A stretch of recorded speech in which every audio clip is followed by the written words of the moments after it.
Before we begin, it's important to state that this video is for informational and educational purposes only. The content presented is not a substitute for professional medical advice, diagnosis, or treatment. If you are experiencing mental health challenges, please consult with a qualified healthcare professional or a licensed therapist. This presentation is not intended to be a replacement for professional guidance. She was supposed to be invincible, a force of nature, defying gravity and rewriting the laws of physics with every twist and tumble. Simone Biles, the undisputed greatest gymnast of all time, walked into the Tokyo Olympics not just to win, but to dominate. The world wasn't just watching, it was waiting for a coronation. Gold medals were seen as a foregone conclusion, her name already etched onto them. But then something happened, something no one saw coming. In the middle of the team final on her first vault, she got lost in the air. It's a terrifying phenomenon gymnasts call the twisties, where your mind and body completely disconnect. You lose your spatial awareness.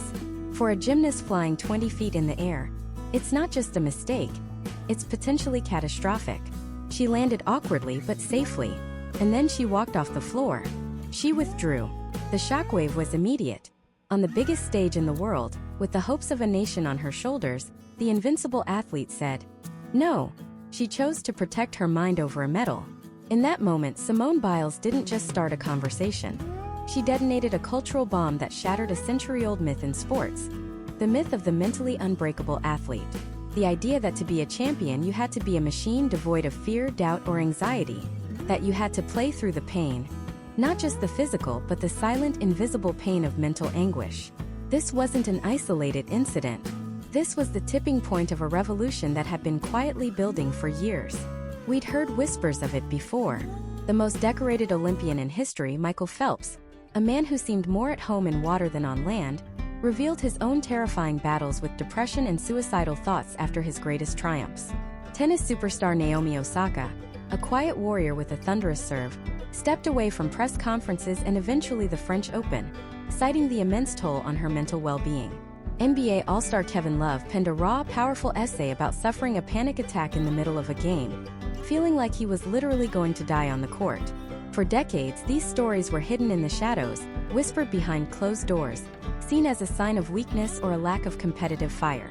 The old guard of sports preached a simple, brutal mantra: suck it up, tough it out, don't let them see you sweat. Your mind is a tool to be disciplined, to be forced into submission for the sake of victory. But a new generation of athletes is rewriting that playbook. They are standing up and declaring with unapologetic courage that mental health is not separate from physical health. It is the foundation of it. They understand a powerful truth. You can have the strongest body in the world, the most refined skill, the most brilliant strategy, but if your mind isn't right, none of it matters. And that is exactly what this video is about. This isn't just a collection of stories about famous athletes. This is a deep dive into the mental game. We're going to pull back the curtain and show you the exact strategies, mindsets, and support systems that the world's most elite performers are now using to not only survive the crushing pressure of their profession, but to thrive because of it. And here's the most important part. These tools aren't just for them. The pressure you feel to nail a presentation at work, to be a good parent, to pass an exam, to hit a personal goal, it all stems from the same place. The anxiety, the self-doubt, the fear of failure. It's the same human experience, just on a different scale. By understanding how these athletes conquer the monumental pressure they face, you will learn a blueprint for building your own mental resilience. You will learn how to manage anxiety, how to build unshakable confidence, and how to perform at your best when it matters most, whether your arena is a boardroom, a classroom, or your own living room. We're going to explore the silent epidemic of performance anxiety that has been amplified to a deafening roar by the 24/7 scrutiny of social media, where every mistake is clipped, shared, and memed into oblivion. We'll break down the science of what's actually happening in an athlete's brain when they choke under pressure, and more importantly, what they do to prevent it. We'll talk to the sports psychologists, the mental performance coaches who are now as essential to a team as the head coach or the trainer. These are the people in the trenches, teaching athletes to treat their minds with the same care and precision they treat their bodies. They're moving beyond the old-school advice of just think positive, and into a world of concrete, actionable techniques, mindfulness, visualization, cognitive behavioral therapy, and radical self-compassion. This is the new frontier of human performance. It's the recognition that true strength isn't about never feeling fear. It's about feeling the fear and performing anyway. It's understanding that vulnerability isn't a weakness. It's a strategic tool for growth. What Simone Biles, Michael Phelps, and so many others have done is give us all permission to be human. To acknowledge that the mind, like any muscle, can be strained, can be injured, and most importantly, can be trained and strengthened. So, where do we begin this journey? We start with the single biggest mental trap that ensnares not just athletes but all of us. It's a concept I call the performance paradox. The paradox is this: the more desperately you focus on the outcome, on winning the gold medal, on getting the promotion, on acing the test, the more likely you are to sabotage the very actions required to achieve it. Your mind gets so fixated on the finish line that you forget how to run the race. You tense up. Your focus shatters. You start playing not to win but to not lose. This fear-based mindset is the enemy of peak performance. Elite athletes are now learning to escape this paradox. They are mastering the art of detaching their self-worth from their results, and instead anchoring themselves in the process. The process is the only thing they can control. Their effort, their attitude, their focus on the next single play, the next breath, the next step. It's a profound mental shift, moving from a desperate need for a specific result to a deep trust in a disciplined process. And it is the first and perhaps most critical secret to unlocking the mental game. But how does an athlete learn to trust that process when the entire world is screaming at them to focus on the result? They learn to live in the arena. Not just the physical one of courts and fields, but the mental one, famously described by Theodore Roosevelt. It's the one where the credit belongs to the person who is actually in the arena, whose face is marred by dust and sweat and blood, who strives valiantly, who at the best knows in the end the triumph of high achievement, and who at the worst, if he fails, at least fails while daring greatly. For generations, this was the code. You get in the arena, you fight, you win or you lose, and you accept the outcome. But what was never spoken about, what was left out of this heroic ideal, was what happens after. What happens when the dust settles, the crowd goes home, and you're left alone with only your thoughts. For the most decorated Olympian of all time, that silence was more terrifying than any race. In 2008, Michael Phelps did the impossible. In Beijing, he stood on the podium 8 separate times, a gold medal placed around his neck each time. He wasn't just an athlete. He was a national symbol, a living legend, the personification of American dominance. He had climbed the highest mountain in sports and stood alone at its peak. And then he fell off a cliff. The world saw the glory, but they didn't see the aftermath. Phelps later described it as a post-Olympic depression, a profound emptiness that consumes you when the one goal you've dedicated your entire life to is suddenly gone. What do you do the morning after you've achieved everything you ever dreamed of? For Phelps, the answer was terrifyingly simple. Nothing. His entire identity, the very architecture of his being, was built around swimming. He was Michael Phelps, the swimmer. Without the pool, without the training, without the next Olympics on the horizon, who was he? This identity crisis spiraled. The world saw headlines of a DUI, of reckless behavior. What they were really seeing were the desperate cries for help from a man who had lost his purpose. He admitted to locking himself in his room for days, to contemplating suicide. He felt his life wasn't worth living.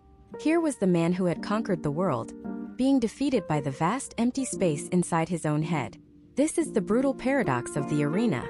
It demands you sacrifice everything to win, to mold your entire existence around a single pursuit. But it offers no instruction manual for what to do when the game is over. Phelps's journey back wasn't about swimming faster. It was about learning to be human. His decision to finally seek therapy, to speak openly about his anxiety and depression, was an act of courage that arguably eclipsed any of his Olympic victories. He dared greatly, not in the pool, but in a therapist's office, confronting the truth that his identity as a champion was also a cage. What Phelps experienced is a psychological phenomenon sports psychologists call identity foreclosure. It's what happens when a person, especially a young person, commits to an identity without ever exploring other possibilities. For elite athletes, this happens almost by default. From the time they are children, they are the swimmer, the quarterback, the gymnast.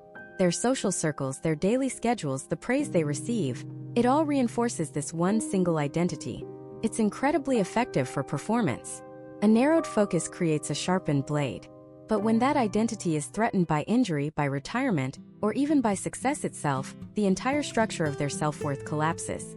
It is a psychological house of cards built on a single card. And this isn't just a challenge for the Michael Phelpses of the world.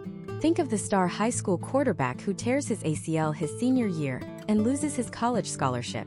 Think of the countless NCAA athletes who dedicate 4 years of their life to a sport, only to face a world where their elite skills are no longer the currency of their life. For every athlete who makes it to the pros, there are thousands who don't. And they are all left asking the same question Phelps asked: without my sport, who am I? This is where the modern mental health revolution in sports is taking root. It's a shift away from building athletes and toward cultivating whole people. The new understanding is that a resilient performer is not a one-dimensional machine, but a complex individual with a diversified sense of self. Forward-thinking programs and coaches now actively encourage athletes to build an identity outside of their sport, to take classes they're passionate about, not just ones that fit their practice schedule, to cultivate hobbies, to build relationships, to volunteer. It's not about distracting them from their goals. It's about providing them with an anchor. So if a storm hits their athletic career, they have something to hold on to. Their self-worth isn't tied to a single performance, a single outcome. They are not just a basketball player. They are a student, a musician, a friend, a son. Each one of these identities is a pillar supporting their mental health. The more pillars you have, the stronger the structure. We saw this play out in a different way with NBA star Kevin Love. He wasn't retired. He was in the prime of his career, playing alongside LeBron James, when he suffered a panic attack in the middle of a game. He described it as his body telling him, "You're about to die," forcing him to leave the court. He was consumed by confusion and shame. He was a warrior in the arena. This wasn't supposed to happen. But in a groundbreaking essay, he shared his story. He talked about the private burden of anxiety he'd carried for years, the unspoken pressure to be a man and just deal with it. Love's confession opened the floodgates. He wasn't just Kevin Love, the power forward. He became a leading voice for mental health awareness, creating a new, more powerful dimension to his identity. By showing his vulnerability, he built a stronger foundation for himself, one that didn't depend solely on his points and rebounds per game. He proved that the person you are off the court directly impacts the player you can be on it. So, the second secret to mastering the mental game is a profound act of rebellion against the old code of the arena. It's the understanding that to be strong enough to withstand the pressure of performance, you must first build a self that is bigger than your sport. The old model demanded athletes sacrifice their humanity for greatness. The new model understands that their humanity is the source of their greatness. It's a shift from identity foreclosure to identity exploration. It's the realization that the most important work an athlete does might not be in the weight room or the film room, but in the quiet moments where they discover who they are when the uniform comes off. So if step 1 is trusting the process, and step 2 is building an identity that can withstand the arena, what happens when the arena itself becomes toxic? When the noise from the millions of people watching, judging, and screaming from the outside world becomes so loud it drowns out your own thoughts. That's where the third secret lies. Mastering the art of the signal and the noise. Imagine you're standing at the free throw line. Game 7. Score is tied. The clock is a single screaming red second. There are 20,000 people in the arena, and every single one of them is making a sound. Some are cheering for you, some are screaming against you. Some are just making noise for the sake of noise. That deafening roar, that chaotic sea of opinion, hope and hate, that is the noise. But inside you there's another sound. The quiet, rhythmic thumping of your own heart. The memory of your coach's voice in practice, elbow in, follow through. The feel of the ball in your hands, a texture you know better than your own skin. The deep, settled confidence that comes from 10,000 hours of practice. That is the signal. For an elite athlete, the single greatest mental battle isn't against their opponent. It's the war fought between these two forces, the signal and the noise. The noise is seductive. It's loud, it's constant, and in the modern world it's inescapable. It's the 24-hour news cycle dissecting your last performance. It's the analytics expert on television proving with a chart why you're overrated. And most powerfully, it's the endless, toxic waterfall of social media.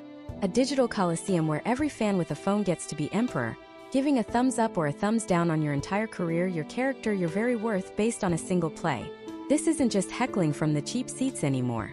This is a direct, unfiltered foredrip of public opinion, pumped straight into the athlete's mind the second they step off the court or the field.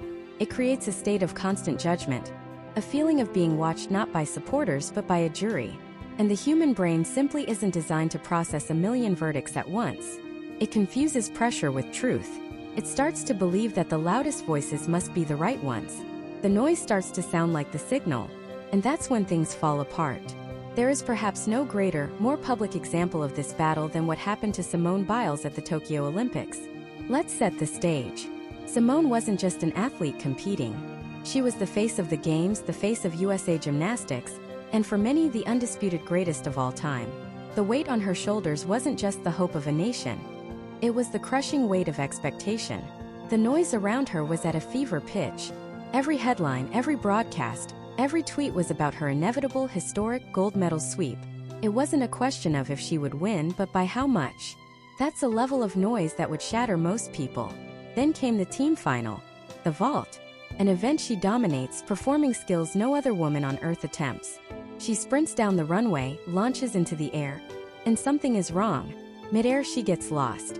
Her internal GPS, the finely tuned connection between her brain and her body that allows her to twist and flip with superhuman precision, suddenly shorts out. She later described it as the twisties, a gymnast's worst nightmare. It's a terrifying mental block where you literally have no idea where you are in the air. The signal, her own proprioception, the internal sense of her body's position in space, was completely drowned out. She barely managed to land safely, a testament to her incredible instincts. In that moment she faced a choice. She could listen to the noise, the expectations, the TV contracts, the pressure from a global audience, and push through, risking catastrophic injury.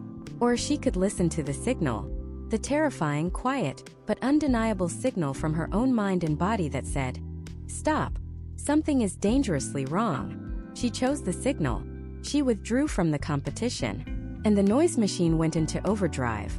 Some called her a hero, but a loud, vicious chorus called her a quitter, weak, a choker who couldn't handle the pressure. They saw it as a failure of will. They were wrong. It was the ultimate triumph of mental clarity. It was a masterclass in separating the signal from the noise. She listened to the one voice that truly mattered, the one that told her she was in danger. She chose her health, her safety, her sanity over a piece of metal. What Simone experienced wasn't just a fluke. It's a recognized psychological phenomenon. Think of it in terms of cognitive load. Your brain has a finite amount of bandwidth. An athlete in a peak performance state is using almost all of that bandwidth to process internal and external cues relevant to their sport. The spin of the ball, the position of a defender, the rhythm of their own body. This is their signal processing. The noise, worrying about a tweet you saw, thinking about a negative headline, hearing the crowd's boos, eats up that precious bandwidth. It's like trying to stream a high-definition movie on a dial-up connection. The system gets overloaded. The signal gets corrupted, delayed, or lost entirely. For a gymnast flipping 2.5 times in the air, that split-second corruption is the difference between a perfect landing and a life-altering injury. Simone Biles didn't quit. Her cognitive load became so overwhelmed by the external noise that her processor crashed. Her decision to step back wasn't an act of surrender. It was an act of rebooting the system. So how do athletes do it? How do they build a fortress around their minds to keep the signal pure? The first strategy is creating a deliberate information diet. You wouldn't fuel a high-performance body with junk food, so why fuel a high-performance mind with junk information? This is why you see athletes like LeBron James famously go into zero dark 30 mode during the playoffs. No social media, no news, nothing. He isn't being antisocial. He's being strategic. He is eliminating every possible source of noise so that the only voices he hears are his teammates, his coaches, and himself. He is curating his reality to consist of only high-quality signals. The second, and arguably more important, method is the cultivation of a trusted inner circle. An athlete can't block out the entire world, but they can choose which voices to amplify.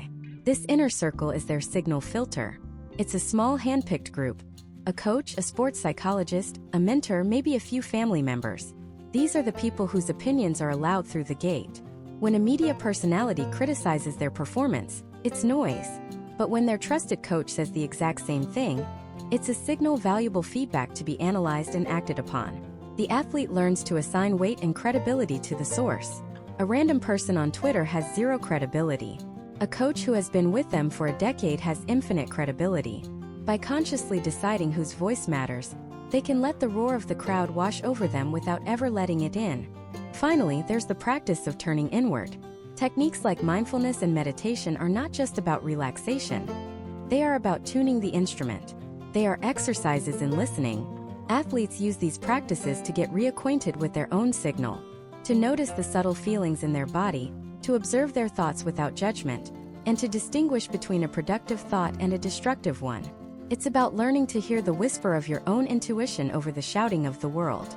It's recalibrating your system so you recognize that the most important signal isn't always the one that says, push harder. Sometimes, as Simone Biles so bravely taught us, the most critical signal, the one that can save you, is the one that says, enough. Learning to manage the noise from the outside world is a monumental task. It's a battle against culture, technology, and human nature. But what happens when the noise isn't coming from the outside? What happens when the most dangerous critic, the loudest voice of doubt, is the one inside your own head? That's the battle against the inner saboteur. And it's where we're going next. It has a name. In some circles, it's called the inner critic. In others, the gremlin. But for the warrior in the arena, the athlete under the lights, it's best known as the saboteur. It's the ghost in the machine, the unwelcome passenger that lives in your head, rent-free. And its only job is to whisper poison. You're not fast enough. You're not strong enough. That last mistake? That's who you really are. The person next to you, they deserve it more. They trained harder. You're an imposter, and any second now, the entire world is going to find out. This isn't just pre-game jitters.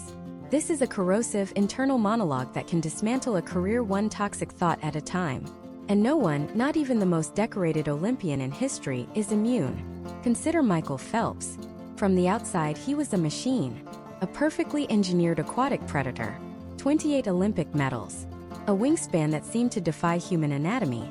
A relentless, almost robotic focus. We saw the glory. We saw the gold medals piling up until they became a mountain. What we didn't see was the saboteur that followed him out of the pool. The voice that grew louder in the silence between the roaring crowds. Phelps has been brutally honest about his battles with depression and anxiety. He described periods after the Olympics, the highest peaks of his career, where he wouldn't want to be alive. Why? Because the machine had been switched off. The singular goal he'd been chasing since he was a child was gone. And in that void, the saboteur had room to work. His inner critic didn't care about the 28 medals. It told him he was nothing more than a swimmer, that without the pool he had no value. It replayed every tiny imperfection, every race he could have won by a larger margin, every moment he wasn't superhuman. The same drive that pushed him to greatness was now being weaponized against him by a voice inside his own skull. The very perfectionism that earned him gold was the same trait his inner critic used to convince him he was worthless. This is the paradox of the elite athlete. The psychological traits required to reach the top, unrelenting self-criticism, obsessive focus on flaws, a constant feeling that you're not yet good enough, are the exact same traits that can fuel a mental health crisis. Their greatest strength becomes their most profound vulnerability. So where does this voice even come from? Psychologists believe the inner critic is actually a distorted, misguided protective mechanism. Its original purpose, deep in our evolutionary past, was to keep us safe. Don't try to jump that chasm, you'll fall. Don't challenge the leader of the tribe, you'll be exiled. It's a primitive risk assessment software running on outdated code. In the modern athlete, this software gets a massive high-performance update. It's fed by years of coaching that focuses on correcting mistakes. It's amplified by a media culture that scrutinizes every flaw. And it's supercharged by the athlete's own personality. The saboteur isn't trying to destroy you. In its own twisted way, it's trying to protect you. It's trying to protect you from the humiliation of failure by convincing you not to even try. It's trying to protect you from disappointment by setting the bar impossibly high, ensuring you're always striving and never satisfied. It whispers, if I point out all your flaws first, it'll hurt less when everyone else does. This saboteur wears many masks. For some, it's the perfectionist. This is the voice that Simone Biles likely contended with every single time she approached the vault. The voice that says 9.9 isn't good enough. It has to be a perfect 10. It's the voice that discounts a Super Bowl victory because you threw one interception. The perfectionist moves the goalposts constantly. The moment you achieve something, it devalues it and points to a new, higher, more impossible peak. It ensures you never get to enjoy the win, because you're already obsessing over the next one. For others, the saboteur is the imposter. This is the voice of doubt that tells a rookie quarterback, even after winning Rookie of the Year, that he's just lucky and doesn't belong on the same field as the veterans. It's what can make a tennis player who fought their way from the bottom rankings to a Grand Slam final feel like a fraud who's about to be exposed. The imposter convinces you that your successes are flukes and your failures are proof of your true, inadequate self. It creates a constant, gnawing fear that at any moment, someone will tap you on the shoulder and say, "All right, the gig is up. We know you don't belong here." Then there's the catastrophizer. This is the master of the worst-case scenario. It's the voice in the batter's box during the bottom of the ninth that isn't saying, "Hit a home run." It's screaming, "Don't strike out. If you strike out, you'll lose the game, you'll let down your team, your city, your family, and it will be all your fault." It takes a single potential negative outcome and spirals it into an avalanche of shame and disaster. For a golfer standing over a 3-foot putt to win a major, the catastrophizer isn't just showing them a missed putt. It's showing them the mocking headlines, the disappointed sponsors, the endless replays of their failure on sports television for the rest of their lives. These aren't just fleeting negative thoughts. They are deeply ingrained neural pathways, carved into the brain by years of repetition. They become a default setting. For so many athletes, the external opponent, the other team, the clock, the judges, is the easy part. The real championship match is the one that happens between their ears, every single day, against an opponent who knows all of their deepest fears and insecurities. An opponent who sounds just like them. This internal battle is exhausting. It drains more energy than any physical practice. It can lead to burnout, performance anxiety, and a complete loss of joy for the sport they once loved. It's the reason why some of the most talented athletes in the world suddenly walk away at the peak of their careers. They're not tired of the game. They're tired of the fight inside their own head. But a revolution is happening. Athletes are realizing that this inner saboteur, while powerful, is not invincible. They are learning that you don't have to kill the voice because you can't. It's a part of you. The goal isn't to silence it, but to stop giving it the microphone. They are developing the skills to acknowledge the voice, thank it for its misguided attempt to protect them, and then choose to listen to a different, more powerful one instead. The voice of the coach, the teammate, the champion within. So if this voice is a permanent resident in the minds of even the greatest champions, how do they quiet it? How do they turn their greatest critic into an unlikely ally? The answer lies not in a bigger stadium or a better contract, but in a toolkit of mental frameworks designed to rewire the very foundation of their thinking. It's time to talk about the weapons they're using to fight back. One of the most powerful is a technique that sounds like science fiction but is grounded in hard neuroscience. Visualization. Or more accurately, mental rehearsal. This isn't just daydreaming about hitting a home run. This is a full-sensory, high-definition simulation run entirely inside the mind. Athletes are trained to close their eyes and experience their performance before it ever happens. They don't just see themselves sinking the free throw. They feel the worn leather of the ball against their fingertips. They hear the squeak of their sneakers on the polished wood. They smell the faint scent of popcorn in the air. They feel the tension in their shoulders, the controlled release of their breath, and the perfect arc of the ball as it leaves their hand. They hear the satisfying swish of the net. They do this over and over, not just for the perfect shot but for every possible scenario. The brain, in its incredible complexity, has a fascinating quirk. It doesn't always clearly distinguish between a vividly imagined event and an actual one. When an athlete runs these mental simulations, the same neural pathways fire as if they were physically performing the action. They are, quite literally, building muscle memory without moving a muscle. They're grooving the pathways for success, making the desired outcome feel not just possible, but familiar, inevitable even. There is no better example of this than Michael Phelps. Before a race, he would run what he called his videotape. He would visualize the perfect race, from the moment he stepped onto the starting block to the moment he touched the wall. But here's the crucial part. He also visualized the things that could go wrong. He'd visualize his suit ripping. He'd visualize his goggles filling with water. He'd visualize being behind at the halfway mark. And for each of these negative scenarios, he would visualize his perfect, calm, and effective response. Then, in the 2008 Beijing Olympics during the 200-meter butterfly final, it happened. The nightmare scenario. Shortly after his dive, his goggles filled with water. He was blind. For almost any other swimmer, this would be catastrophic. Panic would set in. The race would be lost. But for Phelps, it was just another scene from his videotape. He'd run this simulation hundreds of times. He didn't panic. He stayed calm and simply started counting his strokes. He knew exactly how many strokes it took him to get across the pool. He swam blind, relying entirely on his mental rehearsal, and not only finished, but won the gold medal and set a new world record. That wasn't just physical training. That was the power of a weapon forged in the mind. But what about the opposite?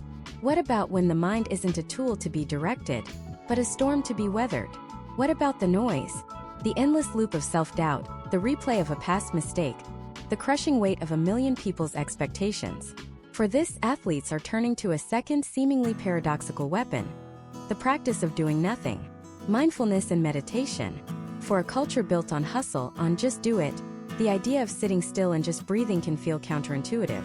But for an athlete whose mind is their greatest asset and biggest liability, it's a game changer. Mindfulness isn't about emptying your mind. That's impossible. It's about changing your relationship with your thoughts. It's the practice of observing them without judgment, of seeing them as clouds passing in the sky rather than a hurricane you're trapped inside. It creates a tiny, precious gap between a stimulus, like a booing crowd or a missed shot, and your response. In that gap lies the power to choose. To choose focus over frustration. To choose calm over chaos. LeBron James, one of the most scrutinized athletes on the planet, is a vocal advocate for meditation. Imagine the mental pressure he faces. Every single play is analyzed, every loss blamed on him, every victory attributed to him. The noise is constant.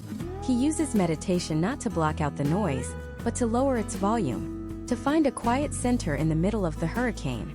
It allows him to be fully present in the final seconds of a tied game, not thinking about the last shot he missed or the headlines tomorrow, but only on the moment, right here, right now. It's what allows him to process the game at a different speed, to see plays develop before they happen. He's not just physically in the game, he's mentally 100% there. This is the Zen master Phil Jackson's secret sauce, what he used to wrangle the massive egos of the Chicago Bulls and Los Angeles Lakers and forge them into championship dynasties. He taught Michael Jordan and Kobe Bryant to use mindfulness to control their fire, to be assassins on the court who were at peace in their own heads. The third weapon in this mental arsenal is perhaps the most practical: a direct counterattack against the negative self-talk that can cripple any performer. It's a set of principles borrowed from cognitive behavioral therapy, or CBT, and it can be boiled down to a simple, powerful mantra: control the controllables. An athlete cannot control a bad call from a referee. They can't control a sudden gust of wind that pushes their golf ball off course. They can't control a teammate's mistake. For decades, the response to these events was often rage, frustration, and a downward spiral of performance. A single bad play could derail an entire game. CBT gives them a new way. It trains them to identify what's called an automatic negative thought, or an ANT. Think of a quarterback who throws an interception. The ANT immediately floods his brain. I choked. I let the team down. I'm going to lose us the game. This thought triggers a feeling: panic, shame. That feeling triggers a physical response: tight muscles, shallow breathing. The next throw is almost certain to be off target. Sports psychologists work with athletes to break this chain. They train them to act as a detective of their own mind. First, catch the ANT. Recognize that thought, I choked, as it appears. Second, challenge it. Is it really true? Is the game over? Is it productive? The answer is always no. Third, replace it with a more realistic, performance-oriented thought. That was a bad read. It happens. I know the next play. Focus on my footwork. Deliver the ball. This isn't about pretending the mistake didn't happen. It's about acknowledging it, learning from it in a split second, and then letting it go. It's about shifting focus from the uncontrollable past to the controllable present. Dak Prescott, quarterback for the Dallas Cowboys, has been remarkably open about using these techniques. After a devastating, career-threatening injury and immense personal tragedy, his ability to return to an elite level of play wasn't just about physical rehabilitation. It was about a complete mental rebuild. It was about facing down the darkest thoughts and systematically reframing his entire perspective, one thought at a time. He learned to separate his value as a person from his performance on the field, allowing him to play with a freedom that is the envy of his peers. So you have visualization, the ultimate offensive weapon, preparing the mind and body for victory. You have mindfulness, the defensive shield, protecting the mind from the chaos of the moment. And you have cognitive reframing, the special teams unit, allowing for rapid recovery after a broken play. Together, they form a sophisticated system, a mental playbook just as important as the one drawn up by the coaches. But these tools are just one half of the equation. What happens when the athlete can't do it alone? Who are the secretive figures in the shadows, the mental coaches and therapists who are becoming the most valuable players off the field? And what happens when an entire organization, from the owner down to the rookie, decides to build its whole culture around this mental game? To answer that, you have to understand that the people walking the halls of these billion-dollar franchises aren't just your classic leather couch therapists anymore. These are architects of the mind, performance psychologists, mental skills coaches, mindfulness experts. Their job isn't just to help an athlete who's struggling. It's to take an athlete who is already elite and unlock a gear they didn't even know they possessed. They're not fixing broken parts, they're forging psychological armor. And perhaps no team in modern American sports history has showcased the power of this organizational shift more dramatically, more cinematically, than the Seattle Seahawks of the early 2010s. When Coach Pete Carroll arrived in Seattle in 2010, he took over a franchise lost in mediocrity. He had a vision that, to the old guard of the NFL, sounded less like a football strategy and more like a California spiritual retreat. He didn't just want to build a team, he wanted to build a culture, a philosophy. And the cornerstone of that philosophy wasn't a new defensive scheme or an offensive playbook. It was a single radical question: what is the highest level a human being can perform at, and how do we create an environment that helps them get there? To answer that, he didn't call another coach. He called a psychologist. Dr. Michael Gervais wasn't your typical sports psychologist. He worked with world-class daredevils, people who jumped from the edge of space. He studied the minds of those who performed under the most extreme pressure imaginable. His focus wasn't on dysfunction. It was on the outer limits of human potential. Together, he and Carroll crafted a program that would redefine what it meant to be mentally tough. They threw out the old playbook of screaming coaches and punishment drills. Instead, they built their entire organization around a few core principles. First was mindfulness. Now picture this. You're trying to teach the concept of being present in the moment to a locker room full of 300-pound linemen and hyper-aggressive defensive backs jacked up on adrenaline. Sounds impossible, but they made it practical. It wasn't about sitting in a lotus position for an hour. It was about focusing on your breath at the line of scrimmage, filtering out the roar of 70,000 screaming fans to hear the quarterback's cadence. It was about the practice of one play at a time, training the brain to let go of a dropped pass or a missed tackle instantly, so it wouldn't bleed into the next snap. They taught their players that the most important play wasn't the one that just happened, or the one that was about to happen. It was the one happening right now. Second, they relentlessly trained optimism. Not a fake, raw positivity, but a learned skill. Dr. Gervais worked with players on their internal dialogue, teaching them to recognize and reframe the negative, self-critical voice that so often sabotages performance. When a player made a mistake in practice, the goal wasn't to berate them. It was to ask them, "What did you learn? How will you approach it differently next time?" This created a culture where failure wasn't a verdict. It was data. It was simply a stepping stone on the path to mastery, making players resilient and hungry, not fearful and hesitant. And the overarching mantra, the one that tied it all together, was deceptively simple: compete to be your best. Carroll's philosophy wasn't about beating the other team. That was just a byproduct. The real competition was internal. It was about competing against your own limitations, your own distractions, your own worst habits, every single day in practice. This shifted the entire psychological landscape. It took the pressure off the outcome of a single game and placed the focus squarely on the process of personal excellence. The result? A cultural explosion. It created the Legion of Boom, one of the most feared and dominant defenses in NFL history. You watched Richard Sherman, a fifth-round draft pick, play with the intellectual superiority of a chess grandmaster, baiting quarterbacks into mistakes because he was mentally 3 steps ahead. You saw Cam Chancellor deliver bone-rattling hits with a ferocity that seemed to come from a place of pure, unshakable confidence. You witnessed Earl Thomas cover the field with an instinctual freedom that could only come from a mind that was quiet, clear, and completely present. This wasn't just a collection of talented athletes. This was the physical manifestation of a psychological system. And it all culminated on February 2, 2014, in Super Bowl 48. The Seahawks, these avatars of mindfulness and optimism, faced the Denver Broncos, led by Peyton Manning and the most prolific offense in league history. It was supposed to be a clash of titans. It was a demolition. The Seahawks played with a swagger, a joy, a collective mental clarity that was palpable through the screen. They weren't just faster and stronger. They were freer. They won 43-8. It was the ultimate validation. The philosophy worked. Building a culture around the mental game didn't just create happier players. It created champions. But what did that training actually look like behind the closed doors of the practice facility? It was a laboratory for the mind. They used sophisticated visualization techniques, but with a twist. Players didn't just visualize the perfect touchdown catch. They visualized adversity.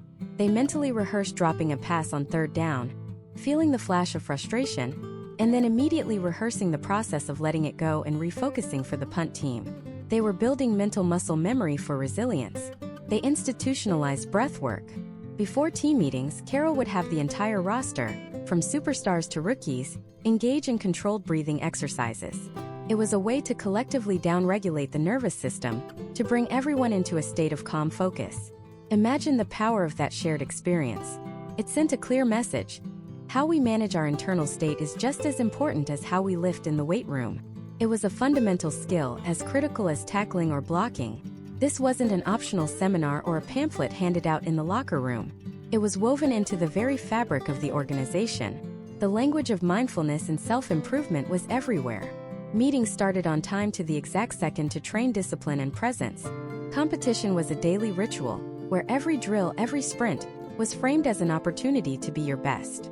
This is what happens when an entire organization buys in, creates a feedback loop. The coaches preach the philosophy, the star players model it, the young guys emulate it, and soon it becomes the water you swim in. It becomes the way we do things here. It transforms a group of individuals into a single, cohesive entity with a shared psychological identity. It's the difference between a team and a culture. The Seahawks Super Bowl victory was a seismic event. It sent a shockwave through the world of professional sports, proving that investing in the mind could yield the ultimate prize. It was a powerful, compelling proof of concept. But success is one thing. Maintaining it, especially after reaching the absolute pinnacle, is a different mental challenge entirely. And as the confetti settled, the rest of the sports world began to watch, to learn, and to adapt. The secret was out, but the evolution of the mental game was just getting started. What happens when this philosophy spreads from the gridiron to the hardwood of the NBA, or the diamond of Major League Baseball? And what happens when the tools to train the mind become even more powerful, moving beyond breathwork and into the realm of advanced neuroscience, biofeedback, and virtual reality, promising to unlock levels of performance we once thought were pure science fiction? This is where the game changes. We're stepping out of the locker room and into the laboratory, where the tools to sculpt the mind are becoming as precise as a surgeon's scalpel. It's no longer just about feeling better. It's about becoming quantifiably, measurably better. It's about data-driven enlightenment. First up is biofeedback. Now, that might sound like something from a sci-fi movie, but the concept is beautifully simple. Making the invisible visible. Your body is constantly sending signals: your heart rate, your skin temperature, your muscle tension. Most of the time, you're completely unaware of them. Biofeedback technology acts as a translator, taking these subtle biological signals and displaying them back to you in real time, on a screen as a sound or a vibration. Imagine a world-class archer. Her goal is absolute stillness, a state of perfect calm before she releases the arrow. But on a high-pressure Olympic stage with millions watching, her heart races, even if she doesn't consciously feel it. With biofeedback, she wears a small sensor that tracks her heart rate variability, or HRV. That's not just how fast her heart is beating, but the tiny millisecond variations between each beat. A high HRV is a sign that her nervous system is relaxed, adaptable, and ready to perform. A low, rigid HRV is a sign of stress, the fight or flight response taking over. On a screen in front of her, she sees her HRV as a fluctuating line graph. She takes a slow, deep breath and sees the line smooth out, becoming more rhythmic. She relaxes her shoulders, and the number on the screen ticks up. She's learning in real time what calm actually feels like in her own body. She's not just guessing. She's getting direct, objective data. She's building a conscious connection to her own subconscious physiology. The next time she steps up to the line, she doesn't need the machine. She knows the feeling. She can recall that state of high HRV on command, find her center, and let the arrow fly. This extends to every sport. A golfer can use sensors to measure the galvanic skin response on his hands, an indicator of sweat and anxiety, learning to quiet his nerves before a critical putt. A weightlifter might use electromyography, or EMG, to see the electrical activity in her muscles, learning to relax her traps and shoulders to prevent wasted energy before a massive lift. Biofeedback is the bridge between mind and body, turning abstract concepts like staying calm into concrete, trainable skills. It's the first step in hacking your own nervous system. But what if you could go deeper? What if, instead of just listening to your body's signals, you could directly train the source of those signals, your brain? This is the world of neurofeedback. If biofeedback is like checking the engine light on your car, neurofeedback is like plugging directly into the car's computer and rewriting the code. Using a cap fitted with EEG sensors, athletes can see their own brain waves in real time. Our brains produce different types of electrical waves depending on our mental state. Beta waves are associated with active thinking, focus, and sometimes anxiety. Alpha waves are linked to a state of relaxed, wakeful calm, what athletes often call the zone. Theta waves are connected to deep meditation and creativity. Let's take a basketball player who chokes at the free throw line. The pressure gets to him, his thoughts race, and his shot goes wide. In a training session, he's hooked up to a neurofeedback system. He's told to look at a screen. The goal is simple: make a bar on the screen go up. But he can't use a controller. The bar is controlled by his brain. When his brain produces the calm, focused alpha waves, the bar rises and he hears a pleasant tone. When his mind wanders, when he starts overthinking, his brain shifts to high beta waves, and the bar drops, the tone stopping. First, it's frustrating. He can't will the bar to go up. But over time, through trial and error, his brain starts to figure it out. It's a subconscious process of learning and reward. His brain learns what the alpha state feels like and begins to produce it more easily, more consistently, to get that reward. He is literally performing push-ups for the parts of his brain responsible for focus and emotional regulation. Now fast forward. It's the final seconds of the championship game. He steps to the free throw line, the crowd roaring. But he's done this 1,000 times, not just on the court but in the lab. He knows how to access that calm, focused state. He doesn't have to think about it. His brain has been rewired. He takes a breath, enters that alpha state, and the ball swishes through the net. He didn't just practice his shot, he practiced his brain. This technology is being used by everyone from Olympic skiers to improve their reaction times to special forces operators to enhance their decision-making under fire. It's a fundamental upgrade to the human operating system. But even that isn't the final frontier. How do you take all this training, the control over your body, the focus of your mind, and test it under realistic high-stakes pressure without the risk of actual competition? You build a digital world. You enter the realm of virtual reality.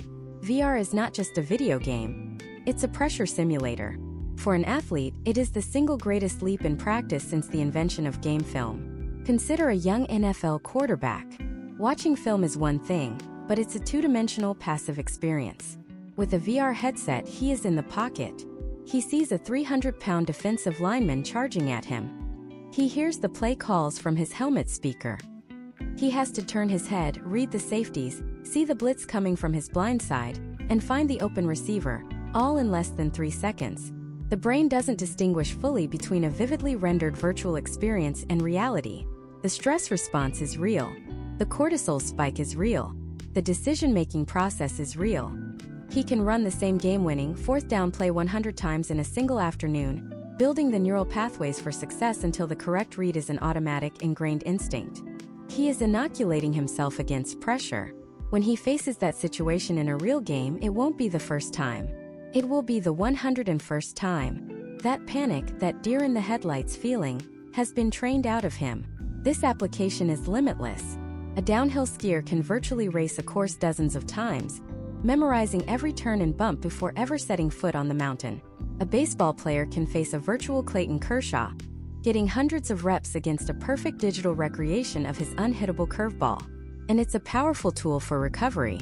An athlete coming back from a torn ACL can use VR to run, cut, and jump, rebuilding their confidence and retraining their brain to trust their repaired knee, conquering the fear of re-injury long before they're physically cleared for contact. Biofeedback, neurofeedback, and virtual reality aren't just separate gadgets. They are an integrated ecosystem for mental performance. Biofeedback tunes the body, neurofeedback rewires the brain, and VR provides the ultimate sparring partner to test and harden those new skills. We have moved beyond simply telling an athlete to be tougher. We are now giving them the schematics and the tools to build a mind that is structurally, neurologically, and fundamentally tougher. But this incredible power raises profound questions. When we can quantify and engineer the mind, where do we draw the line? What happens when mental optimization becomes a technological arms race, creating a new gap between the haves and the have-nots? And in this relentless pursuit of the programmable mind, are we risking something essential, something human? This is the fundamental tension at the heart of the new mental game. We celebrate the story of the underdog, the comeback, the athlete who digs deep into some unquantifiable well of human spirit to overcome impossible odds. We mythologize these moments.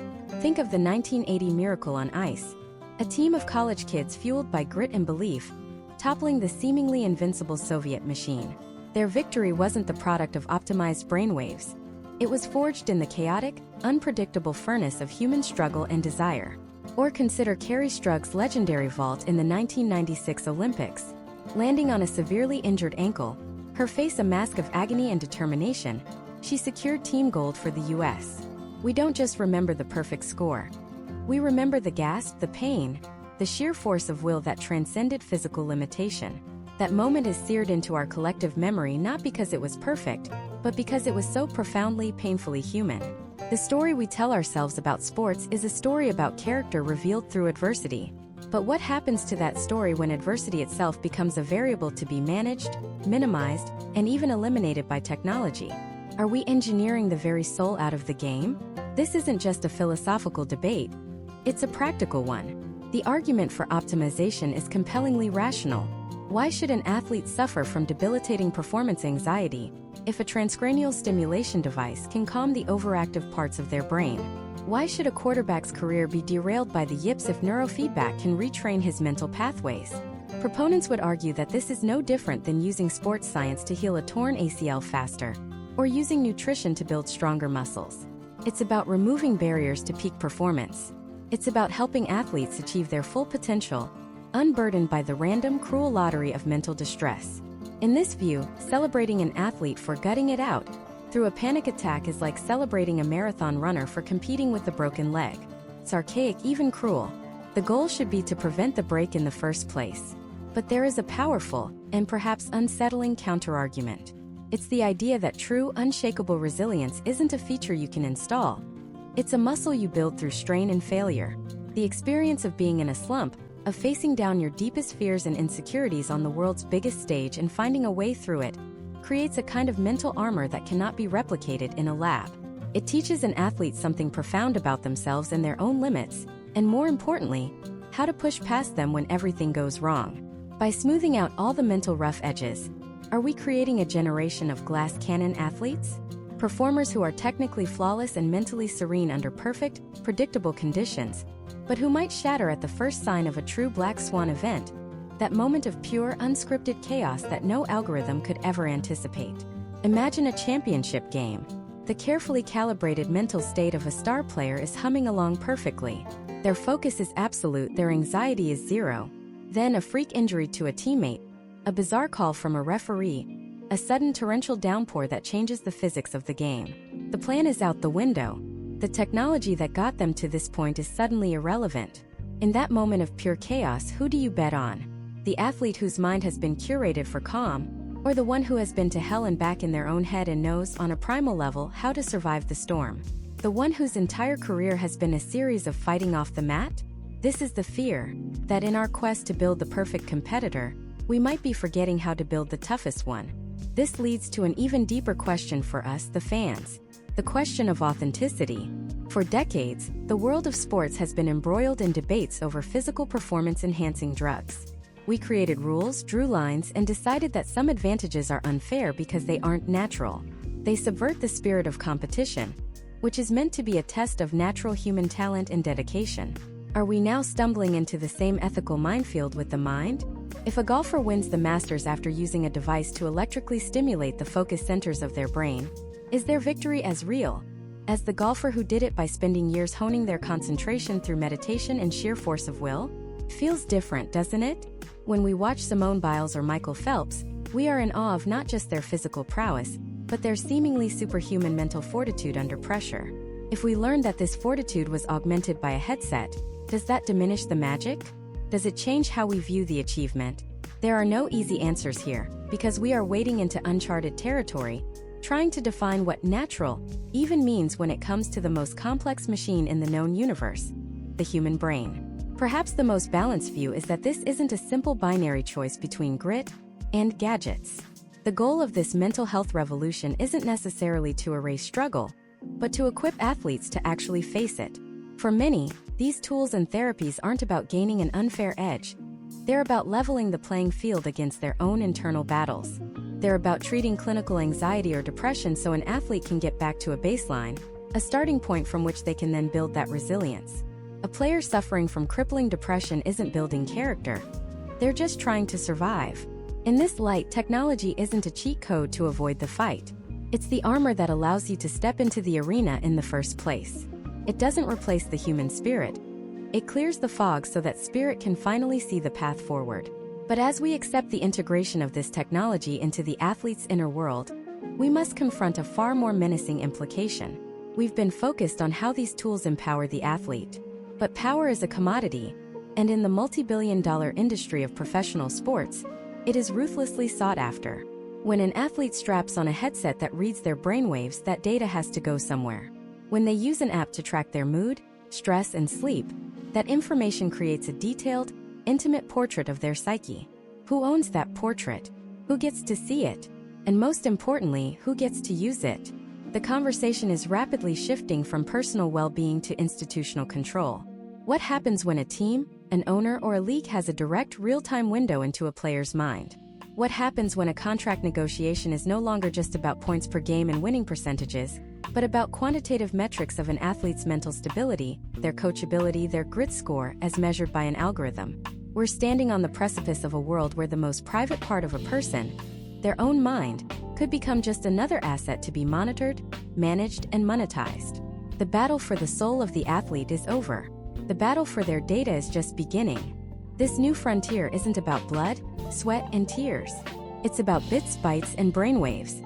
The data being collected is more intimate than any physical statistic ever could be. We're not talking about how fast someone can run the 40-yard dash. We're talking about their sleep quality, their heart rate variability under stress, their emotional sentiment analyzed from journal entries, even their cognitive load measured by sensors in a headband. On the surface, the promise is intoxicating. Imagine a world where a coach, instead of just guessing, knows a player is on the verge of burnout. They can see the data, the elevated cortisol levels, the disrupted REM sleep, the slowed reaction times in cognitive drills, and intervene before the breakdown. They can tailor recovery, adjust practice schedules, and provide targeted mental health support, all based on objective, quantifiable information. This is the sales pitch: a future of optimized performance, reduced injury, and longer, healthier careers.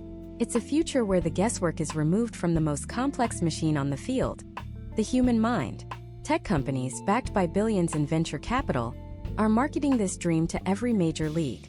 They offer platforms that integrate biometric data from wearables with psychological survey results and performance analytics. They promise a holistic 360-degree view of the athlete. For a franchise that has invested hundreds of millions of dollars in a star player, the ability to protect that investment, to squeeze out every last drop of potential, is the holy grail. It's the ultimate competitive advantage. If you can predict a slump before it happens, if you can identify the precise mental trigger that causes a quarterback to make a bad read under pressure, you're not just playing the game anymore. You're programming it. But for every utopian promise, there is a dystopian shadow.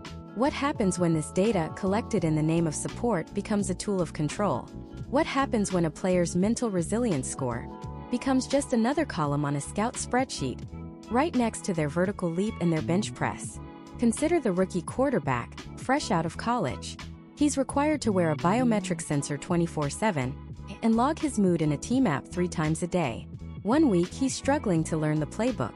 He's away from home for the first time, and the pressure is immense. His sleep data is a mess. His self-reported anxiety levels are high. His cognitive test scores dip. In the old world, a coach might see him struggling on the practice field and pull him aside for a pep talk. In this new world, an alert flashes on a dashboard in the front office. An algorithm flags him as a high-risk asset. His mental state is no longer a private struggle. It's a liability, a red flag on a balance sheet. This isn't science fiction. It's the conversation happening in locker rooms and boardrooms right now. The data intended to be a shield is being reforged into a sword. During contract negotiations, how easy would it be for a general manager to say, "Look, we love you, but the data shows your focus wavers in high-leverage situations. We can't offer you the max contract." The athlete's own biological and psychological information is used against them, turning their inner world into a bargaining chip. The very vulnerability they were encouraged to share becomes ammunition. This creates a terrifying, chilling effect. If an athlete knows that every flicker of doubt, every sleepless night, every moment of anxiety is being logged, monitored, and analyzed, will they ever truly feel safe? The pressure to perform extends beyond the field or the court. It follows them home. It follows them into their sleep. It invades the last sacred private space they have, their own mind. They are now expected to not only perform physically, but to perform mentally, to produce good data, to show the metrics of a winner at all times. The ethical landscape is a minefield. Who owns this data? The player? The team? The league? The third-party tech company that built the platform? The terms of service agreements are dense and confusing, often signed by young athletes without a full understanding of what they're giving away. Unlike medical records, which are protected by strict HIPAA laws, this new category of performance data exists in a legal gray area. It can be sold, shared, and analyzed in ways we are only just beginning to comprehend. What if a team's data is hacked? Suddenly, the most intimate mental health information of dozens of athletes is available on the dark web. What if insurance companies get access to this data, using it to set premiums or deny coverage based on a player's psychological profile? Let's follow this to its logical conclusion. Imagine a future where this technology is perfected.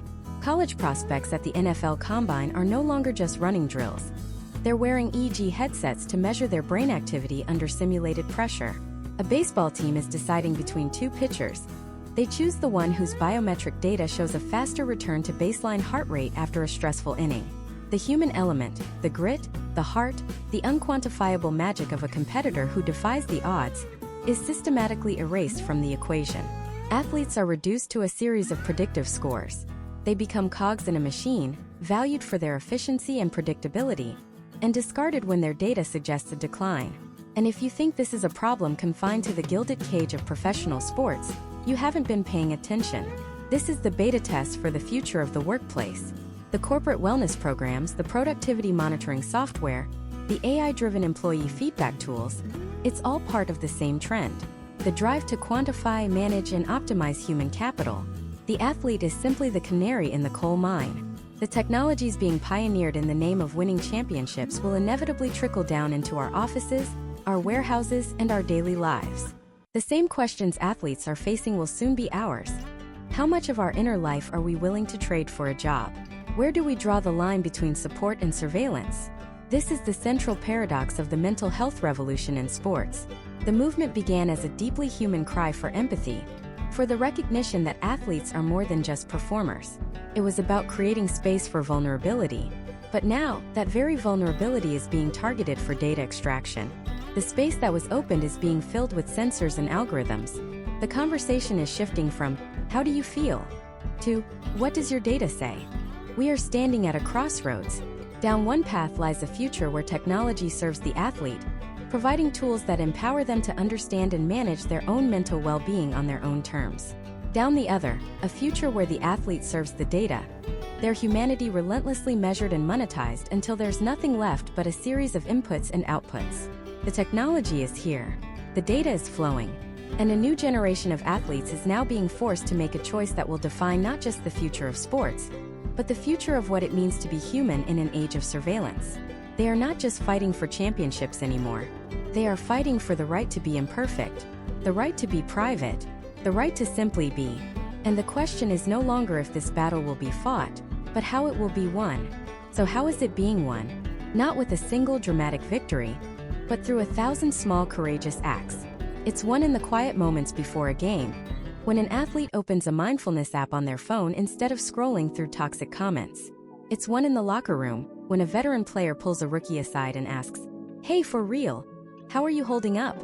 It's won in a contract negotiation, when an agent insists on a clause that guarantees access to a therapist, no questions asked. The victory is being assembled piece by piece, creating a new playbook for a new era of sports. This isn't just about feeling better, it's about performing better. Teams are now realizing that a mentally exhausted player is just as much of a liability as a physically injured one. The Golden State Warriors, a dynasty in modern basketball, have been pioneers in this, integrating mindfulness and meditation into their core training regimen. They understood that a clear mind makes a better decision-maker in the final seconds of a tied game. Sports psychologists are no longer a fringe luxury for a troubled star. They are a standard part of the performance staff, as essential as a strength coach or a nutritionist. They work with athletes on visualization techniques, on managing performance anxiety, on building the kind of mental fortitude that isn't about ignoring pain but about processing it. We're seeing the rise of peer-to-peer support networks, formal and informal, where athletes can connect with the only other people on earth who truly understand their unique pressures. Organizations like the NFL Players Association have launched initiatives providing confidential support and resources, creating a safety net that never existed before. The technology that once served as a source of pressure is also being harnessed for good. Startups are developing platforms specifically for athletes, offering everything from telehealth therapy sessions with sports-certified professionals to biometric data tracking that can flag signs of burnout before it becomes a crisis. The battle is being won by turning the abstract conversation about mental health into a concrete, actionable toolkit for mental fitness. But the most profound impact of this revolution isn't happening on the court or the field. It's happening in living rooms, in high school hallways, and in office break rooms across the country. When Simone Biles, the greatest gymnast of all time, stepped back from the Olympic stage, she wasn't just protecting herself. She was giving permission to a teenage girl somewhere in Ohio to skip a swim meet because the pressure was too much. She was giving permission to a young programmer in Silicon Valley to tell his boss he needed a mental health day to avoid burnout. Her act of self-preservation became an act of collective liberation. When Kevin Love wrote about his panic attack, he didn't just share a personal story. He handed a vocabulary to millions of men who had been taught their entire lives that anxiety and fear were weaknesses to be buried. He gave a father the words to explain to his son what he was going through. He gave a friend the courage to ask another friend, "Are you okay?" These athletes, with their global platforms, are acting as cultural translators, taking the clinical, often stigmatized language of mental health and translating it into a universal language of human experience. They are mainstreaming therapy. They are normalizing vulnerability. Their struggle is becoming our lesson. They are showing an entire generation that it's okay to not be okay, and more importantly, that it's strong to ask for help. This ripple effect is forcing a tectonic shift in the very institutions that govern sports. The NCAA, long criticized for its treatment of student athletes, is now mandated to provide mental health resources on every campus. The U.S. Olympic and Paralympic Committee has created a mental health task force, hiring a director of mental wellness to support Team USA year-round, not just in the frantic weeks before the games. It's a systemic overhaul. The win-at-all-costs mentality that defined American sports for a century is slowly, painstakingly being replaced by a more sustainable, more humane model. A win-with-well-being philosophy. Sponsors and brands are taking notice, too. The corporate world, which once demanded flawless, invincible heroes to sell shoes and sports drinks, is beginning to understand the power of an authentic, human story. Brands are now celebrating athletes who show their scars, who speak their truth. This changes the incentive structure. Suddenly, vulnerability isn't a liability that could cost you an endorsement deal. It's an asset that makes you more relatable, more real, to a public that is tired of manufactured perfection. The market itself is beginning to reward honesty, accelerating the very change it once resisted. What we are witnessing is nothing less than the fundamental redefinition of strength in sports. For generations, strength was measured by how much pain you could endure in silence. It was the quarterback playing on a broken ankle, the marathon runner finishing with stress fractures, the basketball player hiding a crippling depression behind a post-game smile. It was a brittle, lonely kind of strength, a strength defined by what you could hide. Today, a new definition is being forged in the crucible of public pressure and personal courage. True strength is no longer about the absence of weakness. It is about the courage to acknowledge it. The strength of Michael Phelps is not just in his 28 Olympic medals, but in his willingness to stand before the world and talk about his suicidal thoughts. The strength of Simone Biles is not just in her gravity-defying flips, but in her ability to say enough when her mind and body were no longer in sync. The strength of Naomi Osaka is not just in her powerful serve, but in her decision to protect her own peace in the face of immense scrutiny. This new strength is resilience. It's the toughness to fall, to admit you've fallen, and to get the help you need to stand back up. It's the fortitude to build a support system, to trust in others, to understand that no championship is ever won alone. This is an infinitely more powerful, more durable kind of strength. It's a strength defined not by what you can hide, but by what you have the courage to reveal. So where does this leave us? We are at a pivotal moment. The legends of the past taught us about the limits of the human body. The icons of today are teaching us about the complexities of the human mind. They have started a conversation that cannot, and will not be silenced. They have torn down a wall of stigma that stood for a century, and in its place, they are building a foundation of support, understanding, and empathy. The work is far from over. For every athlete who speaks out, there are countless more suffering in silence.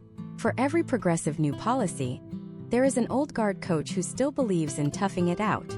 This is not an endpoint. It is a turning point. The mental game is now, finally, being seen as just as important as the physical one. The health of the person is being prioritized alongside the performance of the athlete. The legacy of this generation of athletes won't just be etched in record books or displayed in trophy cases. Their true legacy will be a cultural shift that transcends sports. It will be in the lowered suicide rates, in the increased access to mental health care, in the simple human freedom for people to be vulnerable without being judged. They have reminded us that our heroes are human, and in doing so, they have given us all permission to be human too. They have shown us that the heaviest weight an athlete can lift is the burden of silence. And the greatest victory they can achieve is the peace they find within themselves. The final score is no longer the only thing that matters. The real win is in making it home whole.